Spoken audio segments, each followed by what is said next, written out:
Hello everyone, and this is a continuation of a previous video, and we have two tasks left for us to determine. The first one is to how to calculate the score, and the second one is to build the statistics view. In this video we will focus on calculating the score, and in the next video we will work on building the statistics. But we cannot build the statistic without first figuring out what scores do we want. Now, the list of statistics that we have here, this is arbitrary. Every game is scored and differently, and there might be interest in different types of scores. So in this case, I identified the highest score, like keeping track of what's the highest score ever, the lowest score ever, the current score, which is the most recent, and the game played, how many games have been played. You may think of other options and you will then add them, but the statistics view, all what it does is displays what you already calculated while the game is playing. So before we get to the statistics view, which we'll do in the next video, we need to figure out how we calculate the scores at each step of the game.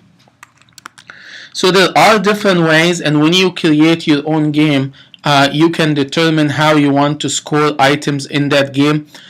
For this particular game, there might be multiple ways to score. First, we have what we call corrected answer. We have two options when the user gives us back the feedback. The first is a correct answer. This is when the user makes a selection for a correct answer.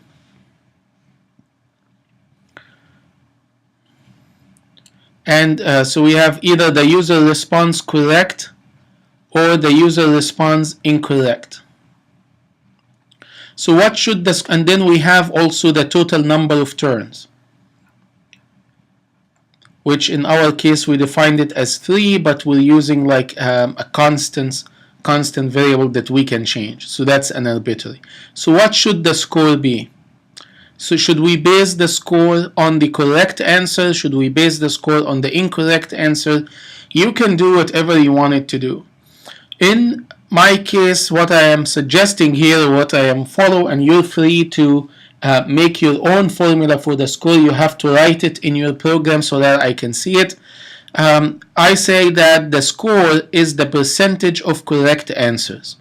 So the score is how many correct answers did the user make divided by how many turns did the game have, and then get the percentage of that or multiply by 100.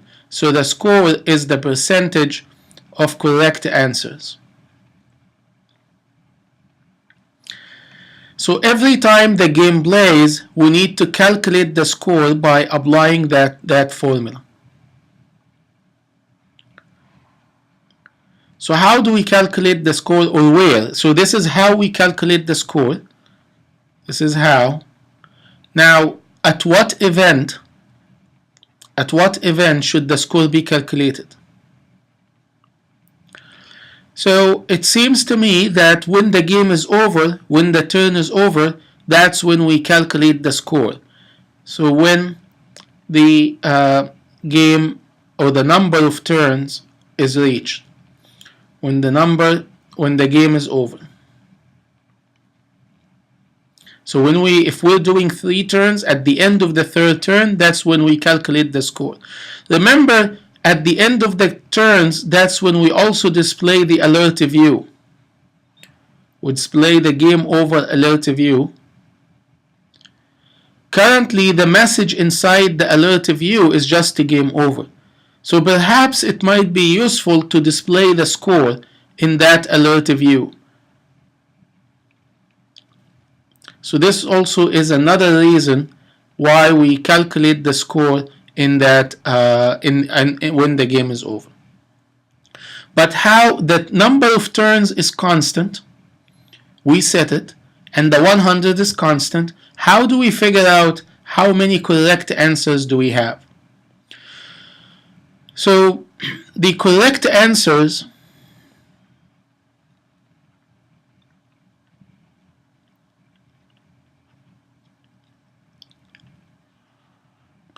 So determining the correct answer. Every time the user give you feedback,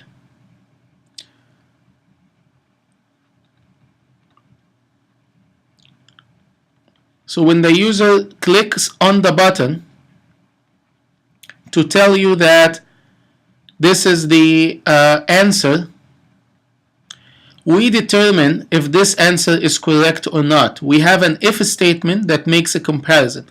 So in the if statement that says the answer is correct, the button compares with the note name, we will need to count how many, add more to the correct answer. So we say correct equal correct plus 1. So the correct answer need to be a variable that we define and initialize to 0. So we initialize the correct answer to 0.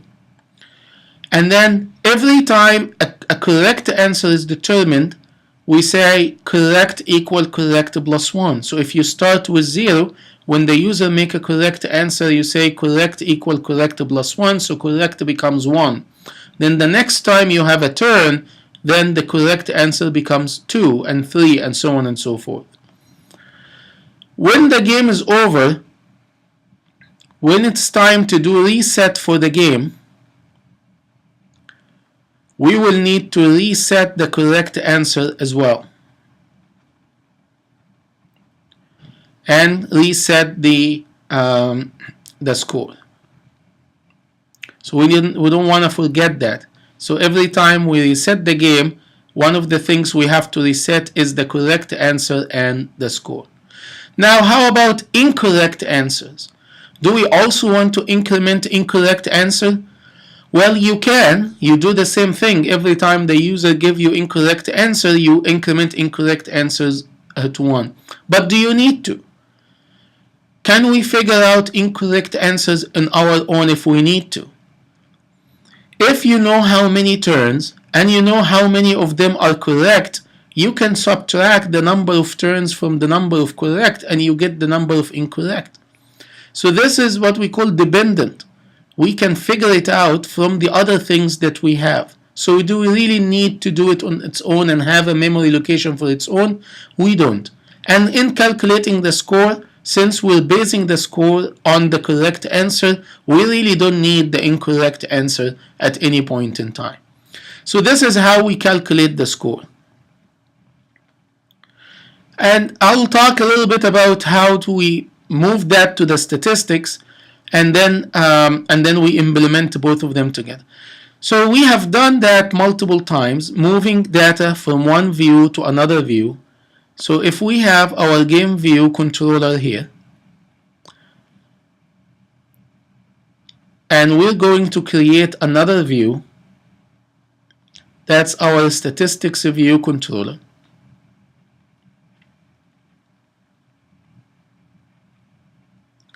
In the game view controller, we calculate the score, and in the statistics view controller, we want to display highest score, lowest score, how many games, and the recent score or current score. Now the recent score is the score that I just calculated. So how about these three? How do we figure out these three? The key to this comes from what we did before in our color picker project, where we tried to solve the problem of moving data from the score, moving data from one view to the other view. If I calculate the score here, how do I move the score to the second view? And we came up with this approach of using a man in the middle, and the man of the middle was our user defaults. Now the man of the middle can be many things. Can be file, can be database, can be a server that you communicate with, or can be the memory using the shared object user default. Every time you calculate the score, when the game is over, you can update the score by sending it to the user defaults. So you will put there, this is the updated score. And if you want the stats view to read that score, the stats view can just read the score from here. So how about these three? If you think about it, these three are nothing but different times when the score is played. So if I assume at the beginning of the game, every first time the user loads our app, the highest score will be 0, the lowest score will be 0, and the number of games will be 0. Then every time a game is played, we can make an update. So we can read from here, read stats. Now you will say, what, we're going to read the stats, but who puts the stat? Nothing. In the beginning, all the stats are 0. And when we read it in the first time the game is played, we read the highest score, then we compare the highest score with our score. If that's the highest, then we set the highest. The lowest is the same. The number of games, it will be 1, and the recent score is this one. So after playing the very first game, the highest will be the score you got, the lowest will be the 0, and the recent will be, or the lowest will be the same one you got, and the recent will be the same score as well, and the number of games will be 1. Then in the next time you play the game, you read the stats, you play the game, you update the score, and then you compare. If the score is greater than the highest, then that becomes the highest. If the score is lower than the lowest, then that becomes the lowest. Then you update the number of games and assign the recent score, and so on and so forth. So we will need to add to our game view controller, in addition to calculating the score, our game view controller will also need to have a mechanism to update the score. And in this case, our stats view controller, all what it is doing is reading the data from the user defaults and displaying this data in whatever format that you want to display. So this final part of our game is hinged upon us figuring out how many correct answers and keeping track of that. From that, we calculate the score, and from that, we update the statistics of the game that we want to keep track of. So let's start working on this. So we do not need to do anything in our storyboard. All what we need to do, when the user checks an answer, when the user clicks a button, which takes us to the check answer, and here's where we make a comparison to know that this is the correct answer, we need to increment a correct answer variable. Then in the play game, when the game is over, here in the else, we need to calculate the score and then update the score. Updating the score requires talking to the user defaults and doing multiple things, so perhaps the easiest thing is to create a variable, to create a module to update the score. But the score will be calculated and updated here and the other module, and the correct number of answers will be calculated here and in the updated score. So we want to make these two variables class variables or instance variables. So we go to the header, and same way we did with the notes and the current note and the turn counter, we need to define a correct answer counter and a score. So I will say integer correct answer counter and integer score.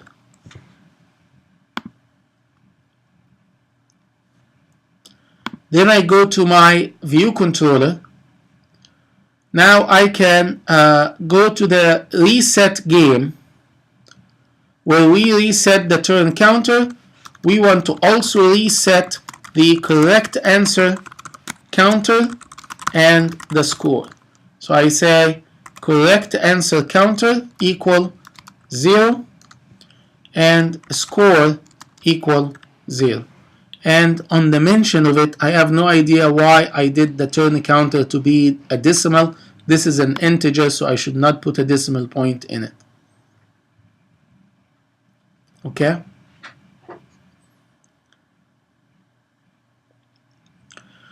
Then we'll go to the check answer, and if the answer is correct, I want to update the correct answer counter.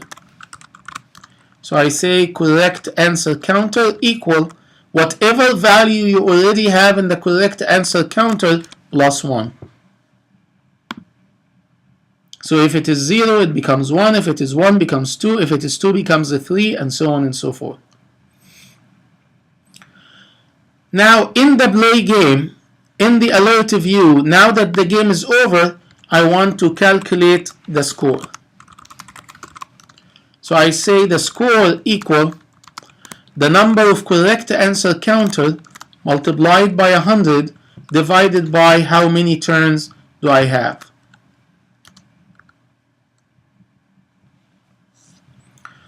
Then instead of the message in the alert, maybe we can construct a message that include the score. So I can define a message or alert message, make it more meaningful, and use the string with format, which we used multiple times, to construct a message. And this message will be game over, your score is, and then I want to display a .2f followed by a percent sign. But since the percent sign is a escape sequence to indicate a special meaning, if I want to actually display a percent sign, I need to do what we call escape the meaning, or ignore the meaning of the percent sign so that the user can see it. Then we need to put the variable we want, which is the score. Thus, when we create the alert, instead of using a constant game over in the message, we want to leave the title as is. I'll use the alert message, the alert message to be my message.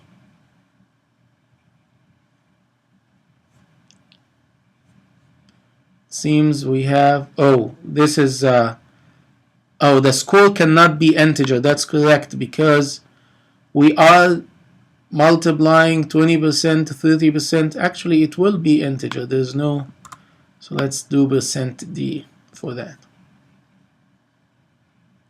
So let's see how this will work.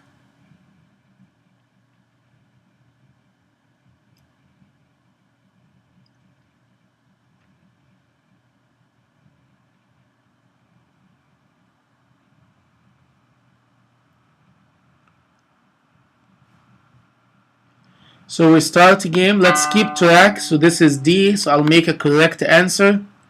And A sharp, I'm going to answer all of them correct. So I should see in the alert that the score is 100%.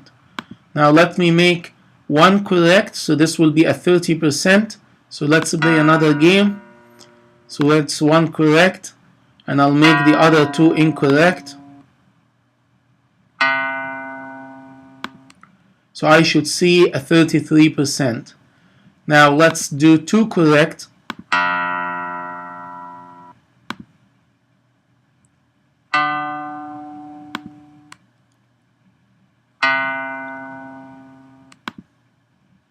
And we should see a 66%. So our calculation of the score is working correctly. And now the user can see a score. What is left is to add the stats button, add an update score module in our view controller in order to communicate with the user default and build the stats, and then create the stats view, and we'll work on that in the next video.